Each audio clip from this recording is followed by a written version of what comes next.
Hello and welcome to the Rock and Roll podcast. We're back after having a week off. Work's got in the way. But what we thought we'd do this week, is just Harry and I this week, is take it in turns to discuss some key players from around the world. Because what I noticed, and I said this to Harry in our WhatsApp group, was that Leicester are playing London Irish yesterday, and Kobesh Van Beek was playing. Obviously, we've talked about him quite a lot on the podcast about Hurricanes, and the BT Sports crew don't know who he is at all. Like, they don't know who he is. They just think he's some random South African bloke. So for those out there that are getting interested in their rugby, we thought we might just talk to you about some players that just may not stick out on the team sheet, but have definitely caught our eye. So without further ado, I'm going to start with one of my favourite players, actually probably my favourite player in the world right now. Someone that we absolutely love on the Rugby podcast, Rock and Roll podcast, and that is Will Jordan. This is Will Jordan's stats from the weekend. 16 minutes, 4 carries, 2 passes, 2 defenders beaten, 3 King Blakes, 121 running metres, and 2 tries. Yeah, he's quite good. He is, isn't he? They've got a lot of them, those New Zealanders, all those quite good rugby players. No, imagine if Tuipulotu had passed to him on that final break. A hat-trick from 3 touches of the ball. Crazy, isn't it? Would have been crazy, yeah. But no, he is seriously good. I'm yet to necessarily see if he's exactly what the All Blacks are trying to get out of their 15. Because I have a feeling that, this is one of those rugby philosophy conversations that we've had started having a couple of times. But I have a feeling that the All Blacks are trying to replicate the Villy the Roo ability of having that player at 15 who sees the opportunity 3 faces ahead and makes sure that the team capitalises on it, which Beauden Barrett can do. He was doing it for the Blues. Yeah. At super level. He's yet to quite get there at full international level. So Jordan has everything apart from the game experience and evidence that he can read the game like that. But frankly, those intercepts, that nous, and then the physical ability to just run away from anyone else on the pitch, it's hard to argue with. His gas is unreal, isn't it? Like the second try in particular, the one that's a proper intercept. Like most players from around the world, that is getting knocked on. Like if that's at Premiership level, that's getting dropped. That's a deliberate knock on, and that's a yellow card and a penalty. But that it's just mad. And also, like admittedly, he's fresh on the field. He's 21. He's running up against an Argentinian guys that have been on the pitch for longer than him, obviously, so they're not going to have their straight line speed, but he just gets away with them far too easily. And then the break, the best thing he does is that break to set up the Tuipulotu try, that is New Zealand at their best. Like that is vintage New Zealand. They have got, with Foster's background being in the Chiefs, they're kind of playing a very Chiefs-minded kind of thing with a lot of Chiefs boys in there, which you might argue they might not necessarily need. But when they did chuck it around and they wanted to play from depth, and that was in the 80th minute, wasn't there? I think that try went in. Yeah. There's absolutely nothing better than a Kiwi team that's won the game past the 80th minute. That is the best rugby that is played ever. Yeah. Those super teams where the game's won, doesn't matter. They just try everything. And every forward who gets the ball passes. There's no kicking. This is controversial. But they keep hold of the ball. They play the phases. They work really hard. Frankly, the defence is knackered. So there are holes everywhere. There's no counter ruck. So it's pure exhibition rugby. And it's fantastic to watch. And yeah, if you could bottle that and turn it into a sport, I mean, you would call it sevens. Yeah. And we've already got that. But yeah, it's so good to watch. Yeah, they were much better, I think, New Zealand. And when they've got someone like Jordan, they've got Caleb Clark, they get those guys in space.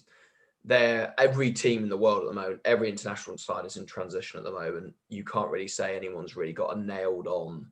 Maybe South Africa, but technically South Africa aren't really playing. Maybe France, England to an extent. England are fully nailed.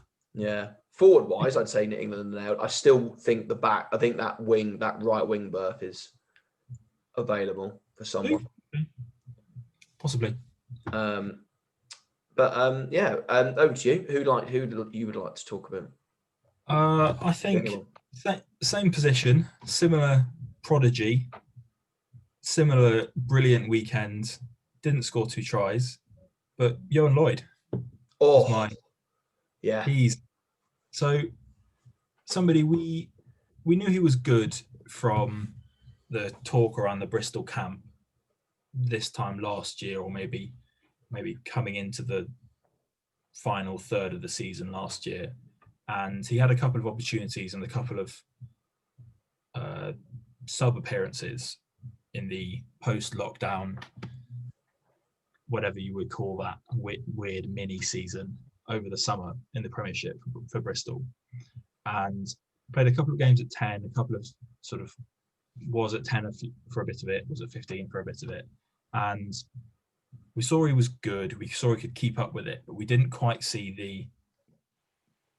this guy is the second coming level of hype that we had heard about him, and that some people who watched him in the under 20s had seen. And this weekend's game for Bristol was his coming out moment. I mean, obviously, despite having made his Wales debut the week before, and I think this is a separate thing we can come on to later, but there's something about these guys who get their first international camp and it just takes them to a different level. They realize how good they are. They realize what their abilities that they have translate so well to the international level that when they come back to club rugby, it just looks easy. And the same thing has happened with Jack Willis. Obviously, he's been good for a year now, but Lloyd's game at the week, obviously you did the stat line for Jordan. Lloyd's game, 1 try assist, 93 metres gained from 2 clean breaks with 4 defenders beaten, 2 offloads, 1 turnover, which is quite rare for a tiny fullback because he is absolutely tiny. He did concede a couple of turnovers, but is running with the ball, beating men that are twice the size of him. If they even got a fingertip to him, he'd be stopped. But just dancing away, and is quite quick. And the touch on some of his kicks, beautiful spiral kick that caught the defending fullback back in his own 5 metre. Just, yeah, he's quite special. He's going to be one for the future. He's like Chesney Colby sort of level, isn't he? That sort of ilk of a player, but slightly 15. With that playmaking, he's got that other level. It's really exciting. I think you could see him starting at 15 and then moving into the 10 role, potentially. I think you get him with the ball in more space at 15. I think leave him at 15, provided he can physically hold up to it, which would be the problem, certainly internationally, because you can say what you like about having a small 10, but there are no small fullbacks really anymore. Obviously, Colby's a slight exception to that, but his aerial, he is as good aerially as anybody else. But you put Jacob Stockdale up competing for a high ball against Johan Lloyd. There's sadly, but as the complaints over the weekend have shown, you're allowed to kick in rugby. Yeah. And people do, and they're very good at it. It's just a theme, isn't it? It's just a theme. Yeah. And it won't end until the next theme comes along. Like literally 5 weeks ago, we were talking about how good Bristol were of playing everything from the 22, and they were the Super Rugby Northern Hemisphere team. And then a month later, it's just kicking. Like, it'll We're go. still- like all of this complaining about there being too much kicking at the weekend is from people who only watch the England game. Yeah. Well, that being, I mean, to be fair, there's been on average quite a lot of kicking in this autumn tournament. We're sort of getting on a tangent here, but I think there was an average stat where usually the average for a tier 1 versus tier 1 game is about 20 kicks per game, and these autumn Nations Cup games have had 30. Now, obviously, small sample size, all sorts of other factors, long seasons, as you say, teams are slightly out of kilter, Wales being very bad, Scotland not having their proper 10, makes all of that much harder, and makes it more likely that teams will kick just to be safe. But every other game that I had an eye on this weekend was amazing. The All Blacks Argentina game, obviously a shame for Argentina, but brilliant rugby. And then the Premiership, Northampton Harlequins was record point scoring game. Amazing line breaks, good decision making. Second, is it Glenn Young, the second row? Is that his first name? Big bald. For who? Bald guy for Harlequins. He was wearing number 4, but he had an amazing game. Right? Yeah, probably. I don't know. I just see Young on the team sheet that came out there. Found himself out on the wing and executed a couple of 2-on-1s that led to tries. There's no crisis in rugby. It's just people complaining for the sake of getting their column inches in. Yeah, and I mean, I watched the England game, and God, it was a bit, But England, boring. Rugby. But they're winning. And actually, I was watching the Irish game last night, and that will bring me nicely on to my next player that I wanted to talk about. There's 2 players actually coming out of the Irish game very quickly. But Irish actually, they kicked a lot, and that was Nick Phibbs off 9 and Paddy Jackson off 10, who had a fantastic game. And he's starting to break this. Obviously, he's come over from Perpignan with the reputation. Obviously, he left out Ulster over a cloud of stuff. We don't need to go over that again, but he actually looks good for Irish. I mean, like, as I said, he got 17 points yesterday. It's the highest points total. He missed 2 kicks, but he got crucial ones. It was good watching him at an international level fly half play in an Irish shirt, which was really good as an Irish fan to see. And actually, we needed to kick the ball because if we didn't want to play too much, because actually at that point Leicester were winning the breakdown, and then we didn't want to give any penalties away. So for me, I was like back and forth with my brother saying, actually, we do want to kick the ball and actually play territory, because we were out in front, and then we picked Leicester off when we needed to. But Leicester didn't really have the firepower to come back to get out of their own half. It was the right decision to make. Yeah, they were just. They've got their forward, like Lindenberg, who was injured last year, flipping Nora. He's good. Yeah. He's good. And Jasper Vise as well is going to be a good player at 8 for them. If Jordan Tafur plays as well, they had, unfortunately, he got hoiked off at half time. Callum Brink, the academy allowed his debut. Carl Brink, wasn't particularly impactful, but he will enjoy his development opportunity. Forward wise, they look quite good, but they need Ford, Youngs, and Ndolo back to do anything. Van Vijk was disappointing. I think he got a groin injury, but Matt Scott and Jaco Tauta weren't particularly good, and Irish picked a hole and exploited by the big man Curtis Rona, who, when we signed him, wasn't particularly impactful, but he has become a household name at the moment. Him and Billy Meeks together in the centre combination are going to get Irish some wins at the moment. Irish, for me, get Billy Meeks over. Keep him. Get some strength and depth. Get some competition for Hebertima when he's back from broken wrist. I mean, him and Rona look very good together, especially Rona. That turn of pace. He doesn't look quick, but he shifts. He did play on the wing. He is as much a wing as he is a centre. Outside centre. I think outside centre is his best position, but he's starting to repay some of the faith that they've put in him, which is good. As I say, Irish, One loss, lost a close one, won a one. We'll see. It's going to be very, very tight this year, I think, from what we've gathered so far. It was the try was if you were somebody who is invested in Leicester, the defensive organisation that led to Rona's try Paul would worry you. That was awful. Line speed from the two defenders either side of Henry's sort of paddling back. That was horrible. So those two pressing defenders move up and in, and the ball just goes around them. The three defenders taken out by one runner is not good. But again, that's actually Jackson though. Jackson, it stopped the ball. Stop. The ball goes out the back. It is as much as, and it's kind of like half and half of great Irish attack coupled with just dreadful defence from Leicester. But yeah, interesting start. Who do you want to go to next from your point of view? Anyone want to pick up on?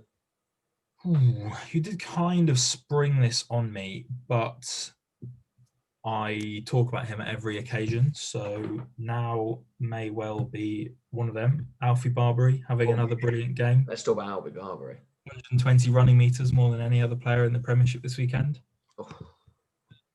I don't know if you've seen him without his mouth guard in.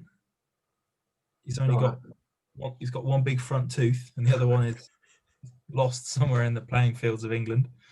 It's quite amusing. It's very distinctive facials because he's always, obviously, as he should be, always grinning. But yeah, no, another cracking game starting at 6. Interesting game that, really, because that's a Super Rugby score, 40-24, 4 tries for Wasps. Adogru comes on and gets himself 2 tries, which were nicely finished, but they've conceded 5. Well, yeah, it was close and not clear that Wasps were going to win, and then all of a sudden they got a lot of points in those last. So I watched the first half or so, and then switched over to one of the other million sporting events this weekend. Well, I'd seen enough, but then, yeah, no, it was. I mean, Adogwu is one of those players who can score a try every time he gets the ball. It's just a matter of whether he gets lucky or not, and he did. Well, not quite lucky, but whether the opportunity is the right kind of opportunity, and he did well to take it. I wonder if he'll be pushing for a starting spot. I mean, it's got competition, isn't he? Like, what have they got? Kibarigi started. They've got Bassett on the other wing. They've got Marcus Watson to come back in. Yeah. It's a good problems to have, really, I think, for Wasps. Gloucester better. Gloucester look better. Very, very good. Yeah, and then on Barbary. Yeah, go on. Sorry. I think it is Barbary rather than Barbary, isn't it? Yeah, I think so. We have talked about this briefly offline as well. I do wonder. It's just going to be there's no downsides to him so far. He's not a penalty magnet. He's not really got any flaws to his game that we've noticed recently. He's got a good work rate. He's very powerful. Clearly, he has played hooker in the past. Whether he will ever go back, whether he needs to, is a question. He's probably not quite fit enough at the moment to play 80 minutes of back row in the Premiership. His age as well is a massive factor. Well, he is obviously very young, but he's got the build of a hooker still, just about. And he's not very tall, so he's definitely not a line-out option, a jumping option, which if he's ever going to play for England, he'll need to develop.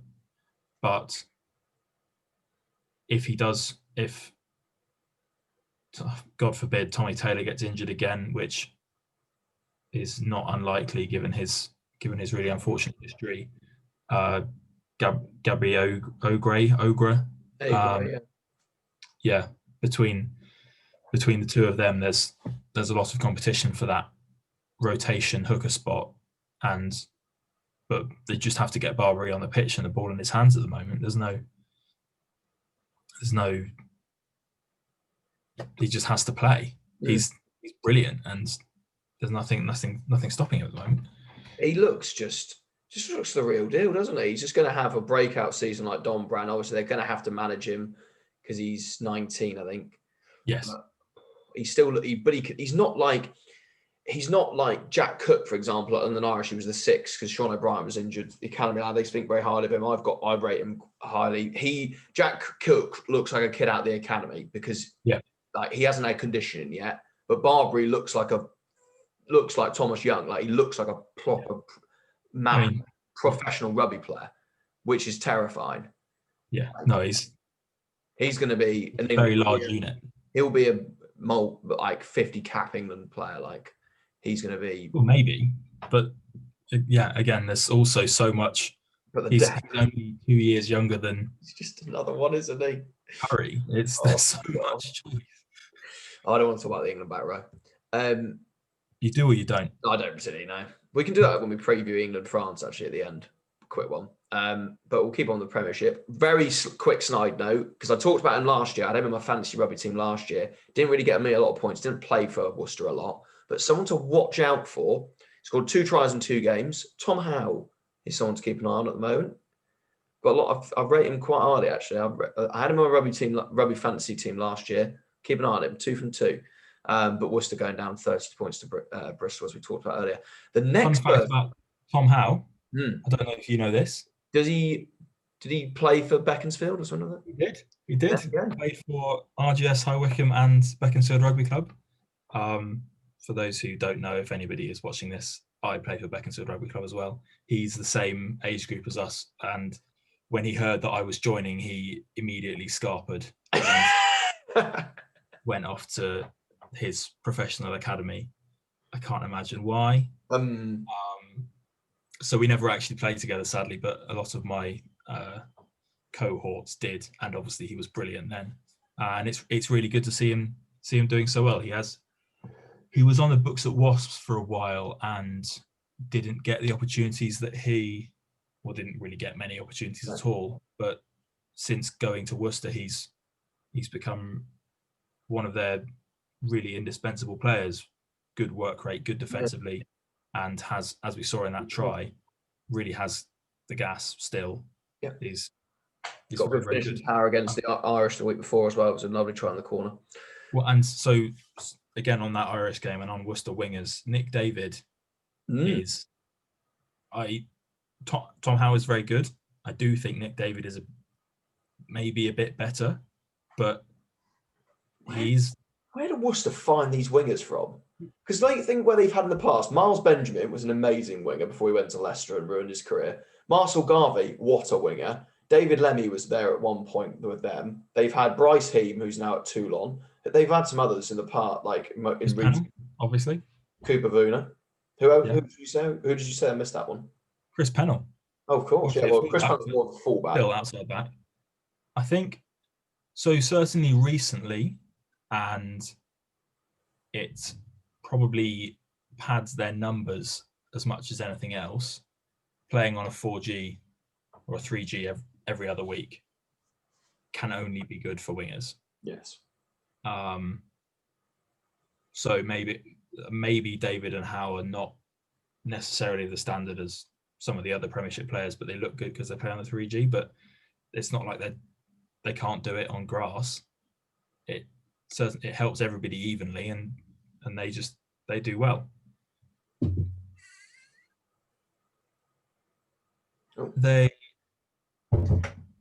But no, I think every club finds it's good players somehow. Yeah. They unearthed some talent. Someone who's unearthed some talent that went under the radar. He's kind of snuck in at this club, but has now really. And he played twice in the mid-season restart. But Fanuku Cordero is flipping one to watch. Yes. He's got like 220 meters in 2 games. Got a try, I think. Scored at the weekend as well. It's brother of Sandico Cordero, who is at Exeter, Bordeaux, Argentinian international, played at the weekend against New Zealand. He is going to be good and a very good option to have if they don't have Stuart Hogg, and I think Josh Hodge. They've obviously got Josh Hodge from Newcastle, and that's a real shame that Newcastle couldn't hold on to Josh Hodge, because he would have been really good to play week in, week out, because he's one of those next guys that's going to be in the pitch for England. But Cordero looks like an absolute find.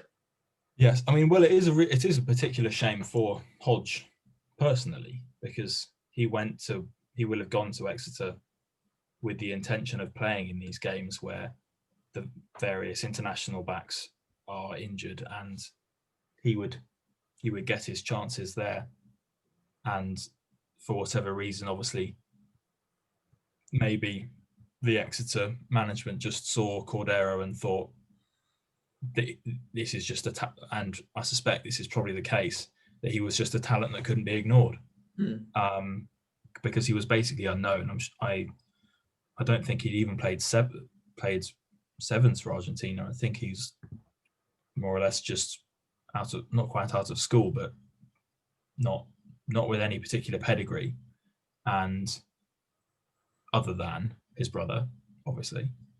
But they've signed him, and he's been there for 6 months now, having joined, I think, during the Six Nations last year as an injury cover guy, or just that's when the transaction happened.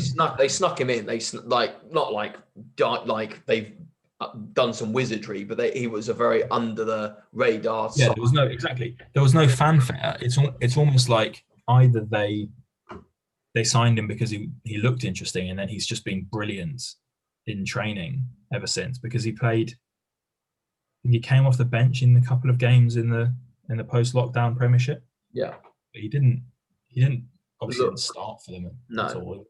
And then suddenly he's gone bang. Yeah, and then he's been great in these first 2 games. Now Exeter haven't played particularly difficult opposition yet. No, it will be interesting to see if he gets on the pitch in the Champions Cup later in December. But yeah, definitely one to watch. I'm just looking at the time. I just want to try and do some previewing before the games. Before we do that, though, Sale Sharks have signed someone, and do you know what? It's a South African. I'm going to share my screen so people can actually at home, if you're watching this, get an idea of the size of this guy they've signed. They've signed. This is from Rugby Pass. They've signed the tallest Super Rugby player of all time, and he'll become the tallest Premiership player of all time when he makes his debut in the new year. JP Dupree. He's not related to the Dupree brothers that are currently there, I don't think. But look at how big he is. It's a joke. He's 2.18 meters, I think he is. Yeah, that's Steve Diamond just taking the. There's Van der Merwe here. Look. Yeah. He's just taking every South African player, isn't he? Yeah, I mean, it's working so far, and wow, if he's good. They lost again. They lost on Friday though to probably the surprise of the weekend. That was awful, wasn't it? That was one of the worst games of rugby I've seen for a while. I don't know if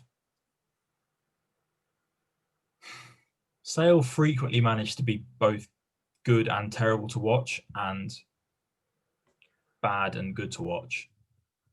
Like, they have 2 modes, I think. They go through teams and look unbelievable, or they do what they did on Friday night, which was, I mean, I'm not, with all due respect to Newcastle have started this unbelievable. They were brilliant against Bath the week before. They've got some good players in there. They've got Luther Burrell. They've got Toby Flood playing at 12, who looks brilliant. I'm not going to take anything away from them. However, Sale had a World Cup winning scrum half. They've got AJ McGinty. They've got Luke James. They've got Sam James. They've got Johan van Rensenberg. They've got both the Dupree brothers on the field. They've got Curry.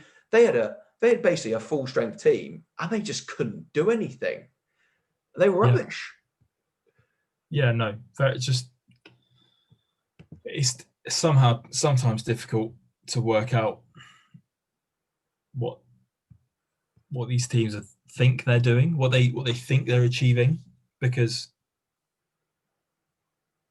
rugby is sometimes just one of those games where you can just leverage the talent that you have and let people play. It does work usually, so who knows. Who knows? It's a long season. Maybe they're trying something, and these losses just happen. Or maybe Newcastle are really good. Yeah, I think they're certainly they've started very brightly. Whether they're going to hold on, if they get a couple of injuries, if they lose Gary Graham, if they lose Flood, if they lose Mickey Young, Well, they've still got Mark Wilson to come back. yeah, and they've got Matis Solando and I think a couple of other guys that they could bring in. Another Argentinian, don't they? I think a second row's coming. Yeah. Why do I think they're getting a second row? Anyway, they are more competitive than I thought they were. And it shows again, like Argentina did, that not playing new rugby for a while helps. So watch out for Newcastle. Before we do some predictions for next weekend, last thing, not confirmed, but Bath may have finally found another fly half. Have you seen this? How many times have we had this introduction to a conversation piece? Third time, I think. Last time it was Andre Pollard, which we got completely wrong. And that led to the first episode of Ruck and Ball podcast After Dark, which we haven't done since. But apparently this is a bit more reliable source. Usually when Rugby Pass breaks something, it usually is. It's usually nonsense. No, Rugby Pass is good. It's the Ruck that's usually a bit dodgy. That's true. Rugby Pass usually are pretty good. They broke the Rob Simmons thing. That was true. They're usually quite good. So you have their moments. I don't know if you've seen it, but they're signing the Cheetahs fly half Tian Showman. Oh, it was going to be somebody exciting. Yeah, so I don't know who he is. I was hoping you might know who he is, but he is. I haven't watched very much of the Cheetahs because they're obviously in the Pro 14. I'm not a big Pro 14 watcher. No. What do I know? Honestly, I'm going to Google him now. Give me a moment. Cool. Well, while you do that, I will fill some time. Obviously, this is what's happened at Bath. Is they went to Andre Pollard and said, "Andre, we'll give you £1 million." No, I'm all right. I'll stay in Montpellier. They then phoned up Kerwin Bosch and they were like, "Oh, Kerwin, we'll give you X amount." They might. This is me speculating. And Kerwin's turned them down. They then gone to Viesa and then he said the same thing. No, I'm all right. So they're basically slowly going down South African fly half so they think they can get, and they kind of ended up at one that's, I mean, for all good money, he's maybe pretty good, but formerly of Bordeaux. Oh yeah, he's played for Bordeaux. I didn't believe that. Yeah, for 2 years. Okay, so he 5'11". Looks like a reliable kicker. Plays every game for them. He's 29. Strange one, isn't it? Is this effectively confirmed then? Yeah, I'd say it's pretty much there. Usually, Rugby Pass don't really post it if they don't think it's there. I'm not sure it's worth it. I don't know. I'm seeing his age. I think that's a strange call.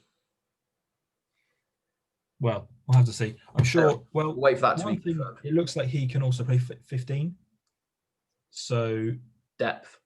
Not that Bath necessarily need a 15, but they don't. Matavesi sort of provides it, but they don't really have that second playmaker. Which, given the wings that they have, which they need, they have to get the ball wide. Yeah, and you need to do that in 2 passes. Well, they got Redpath's in there. De Glanville's in there. Well, that's true, but they're still quite young. They are still developing. I will give you that. Have been injured. I think it can't. Obviously, none of these signings are going to be a catastrophe for the team. It's not like they're signing. For an NFL reference for all of you fans, it's not like they're signing Antonio Brown. No, It's not going to be a catastrophe. I'm sure he's a perfectly nice, hardworking, good teammate. Here's me knowing nothing about him. Yeah. But yeah, generally, we should. He might come along and. Well, to be honest, we could break the news, be like, he's going to be the next big thing, and then he becomes the next big thing. Well, I told you so. So. Yes. You want to watch? The Cheetahs do play generally very exciting rugby. From the highlights that I've seen, it's often very loose. It's often very fast, and Bath needs some of that. Yes. So worst case scenario is that he turns the Bath backline into the Cheetahs backline, and Joe Thuckensinger into Seabeo Sanatla and Bob's like, who obviously anything can happen. Yeah. We don't know anything about him. Given the fact he was playing for the Cheetahs and not the Stormers, leads me to think that he's probably not quite as good as the Blues. Sorry, not the Blues. Bath need him to be, but we'll see. We'll see how he gets on. Remember what I said about Zach Henry? We thought Zach Henry was going to be crap.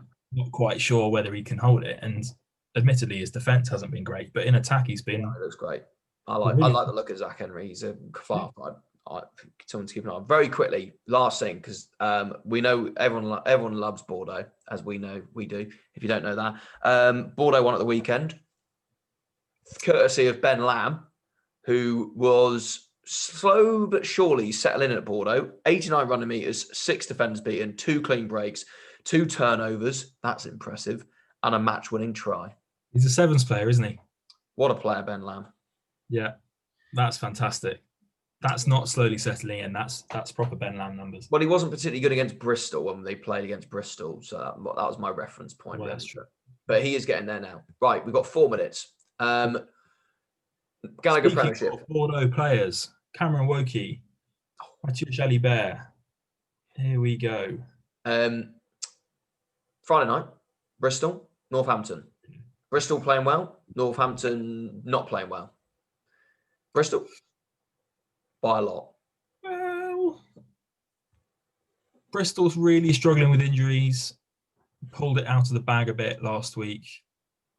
Potentially Johan Lloyd can't do it 2 weeks in a row. Northampton have looked like they're not incompetent. Harlequins were genuinely really good last week. It's not weird because they couldn't fire a shot against Exeter the week before. That's Exeter, isn't it? Yeah, that's true. There are a number of tiers of teams in the Premiership, and I think it's certainly this Bristol rotation team is in the mix with Northampton Harlequins. Those, let's say 5 to 8 in the league table spots. I think it could be quite competitive. Give me Bristol though. I'm still think Bristol are going to win. Yeah, and they're going to have some crowds. So that'd be nice. Yes, a small one, but yes, it'll be good. Saturday, Australia, Argentina. Australia are going to win that. I think Argentina starting to creak. I think they're going to run out of power, and I think Australia having a week off. There'll be 2 weeks.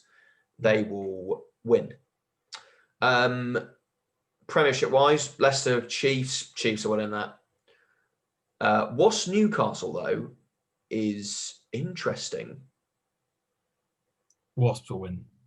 This could be the game where we see Newcastle. This will give us a really good picture of where Newcastle are. I think Wasps will outscore them. Newcastle won't be able to keep up. Speaking of individuals, Adam Radwan is good, and he's proving why everybody was a bit surprised that he went down with Newcastle. But yeah, no, I think Wasps will just outscore them. Kibarigi against his former club and former team. Yep. That'll be a great battle. That's BT Sport. There you go, lads. That's your one to watch of the weekend. Kibarigi, Radwan, watch that. Wasps by 15, I think. They'll do them there. Bath haven't won yet against the Worcester team 1-1. Where are Worcester? Where do you think about Worcester initially? Worcester have been good, but Mama and Kovacic both got injured this week, just gone. And their back row depth is not. And they've not got Cornell Pereira as well. He's still a Scotland. No Duncan here. Mid-tier, quite good back rows, but Mama and Kovacic are among their better players. Ted Hill can't do everything on his own. Bath. Is it home or away? It's at home. It's at Worcester, but they'll have crowds. Oh, will they have crowds? I think they'll have crowds. They don't. I don't think. No, they're in the Midlands, aren't they? Bath were rubbish against Newcastle. They didn't fire a shot against Exeter, but that's not a surprise because Exeter are amazing. They've got full strength. but they've got a team to beat Worcester. Close, but Worcester will lose. Competitive. It could be a close game. Competitive, I think. Internationals, Georgia, Fiji. Apparently, it's still going ahead. Happening. Is it? It's calling to this. I've seen pictures of Fiji training. So that would be great. Fiji will win that, but such a shame. It's such a shame that Fiji have got to play in the Autumn Nations Cup and they're playing bloody Georgia. Such a shame. Ireland, Scotland, Ireland. Oh, actually, no, I fancy Scotland in this, actually. Yeah, absolutely no idea. Is either team really playing for anything? No. Both of them have injury problems, are out of form. Not really sure who they're...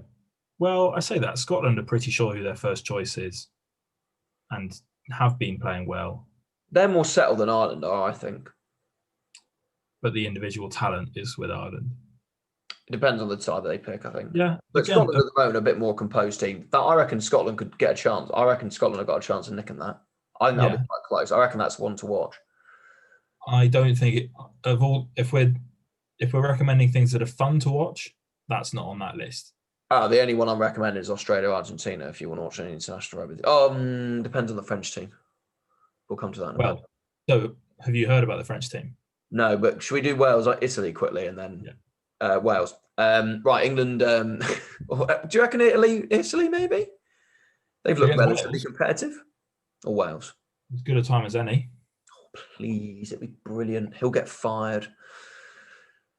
Do you want him to get fired? They'll fire him if they lose to Italy, won't they? Yes, no, they will. Really, really enjoying Garbisi. I think Italy are great. He's been fun. Shame that Pelledri's injured. Yes. But just a massive shame. Give me Italy by 3. Come on, the Italians. But let's talk about England, France. What's going on? So you recall the deal between the French Rugby Federation and the league clubs that the players could only play in 3 of the 6 games that were happening this autumn. Mm-hmm. So there were the 2 Six Nations finishing off games, and then the 4 Autumn Nations Cup games. They used the first team for the first 3 games. So the 2 Six Nation games and then the Autumn Nations Cup game against Scotland. And then have since beaten Scotland and Italy. Had the bye against Fiji. Yeah. No, yes, they beat Italy and had the bye against Fiji. Yeah. So in this final game, they're having to use the same squad that played against Italy. Well, you make that face. Still has Demba Bamba, still has Sekou Makalu, still has Cameron Woki, still has Jalibert, still has Carbonell. Don't think it has Serran. Lord Serran playing? Let's have a look. Did he play last week? I don't believe Serran is playing because I think the number 8 is expected to be the captain. I think his name is Jelonch. Oh, I can't see it. Because otherwise it would be Serran. If you just give me a moment. Yes. In essence, England will win this game, but it'll be a good opportunity for France to get some of these, because like if Makalu or Woki has a genuinely not quite career defining game, but sort of a statement, this is who I am, this is how good I am game against this England back row, that is a success. That is the entire autumn campaign justified for France, because these guys are good, but they haven't had a huge amount of international experience. So like this whole game is basically for either one of those 2 and the 2 fly halves to get some game time and get some exposure in the hardest possible game at the moment. See how they do. And it's going to be good. It's going to be good. England will win. it won't be fun in all likelihood, but we'll have some moments. And it would be hilarious if it'd be hilarious if France beat us. Yes, especially the France B team with Yeah, that would be Devon's players. Oh, did you see that try mm. from the winger with nothing? That is rugby. Run, give a fast man the ball, turn to run in a straight line. Job done. Two more games to quickly give you. London Irish Sale win that. Oh, actually, London Irish at home in their new stadium. Which looks so good. It looks amazing. The pitch is. We don't do well against Sale. Sale just lost, so they'll be fired up. Sale, Gloucester, Quins. That's going to be close. No. Quins mow through them. They heard it here first. Gloucester do not look very good. I'm really sorry to say it. But they beat Worcester. Yeah, but they don't look like they don't look comfortable. They don't comfortable. That was a weird Billy 12 Trees intercept, like crazy game. It's not anything to hang a hat on. But I've got some good news for you before you finish. Breaking, because it's just come through my email. 15-a-side rugby's back. Contact rugby's back. The government has announced. Oh, live reactions, people. So Harry is exceptional. That means I've now got to go and make some rugby fixtures after Christmas, but that's fantastic. Really you, does it? So from the 2nd of December, we are allowed to do 15-a-side games, but the condition there is no mauling and there are no scrums. Fuck. Yes. So there you go. Where are you reading this? I just got an email from the Hampshire RFU, which is good. Oh my God. That is this could be quite special, my friend. Well, the good thing is I was going to originally do my I've got my GCSE moderation. My students have got their moderation tomorrow, which we're doing ready for rugby, which now may become pointless if we're allowed to do 15s. But anyway, is that schools only? No, that was clubs. It seemed to be clubs. Oh, there's no school guidance yet, actually, so I need to check that. This was suggested. So who has sent you that email? The Hampshire Rugby.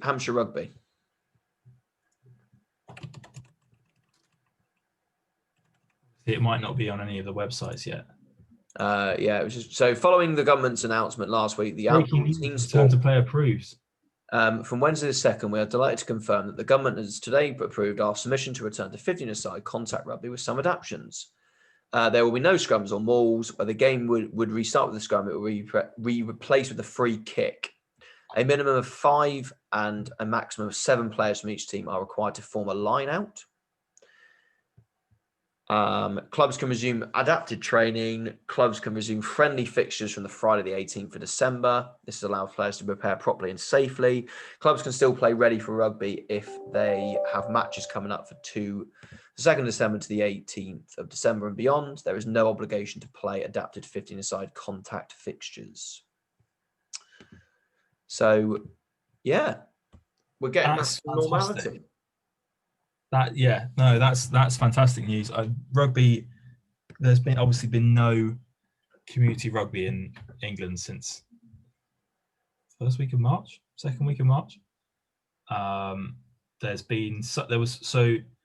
don't know if you want to go into too much detail on this, but there was a lot of conversation and concern about this particular variation with no mauls and scrums, because they're very concerned that there's going to be a lost generation of front rows. Well, you made that face, and I do kind of know what you mean, but it's understandable though. What, it's 1 year? Honestly, where would we be without them?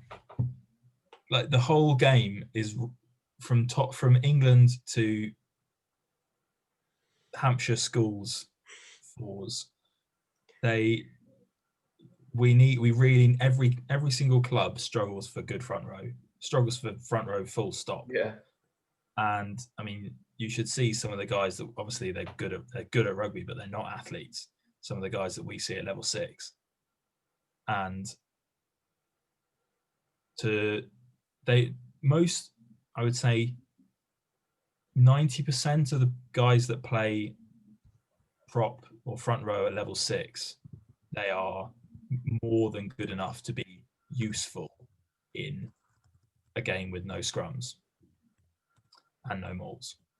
But you get below that, you get to kids level, it's, well, maybe not kids so much, but because they should all be doing every aspect of the sport, but certainly you get a bit lower than level 6, you get to sort of level 8, level 9, and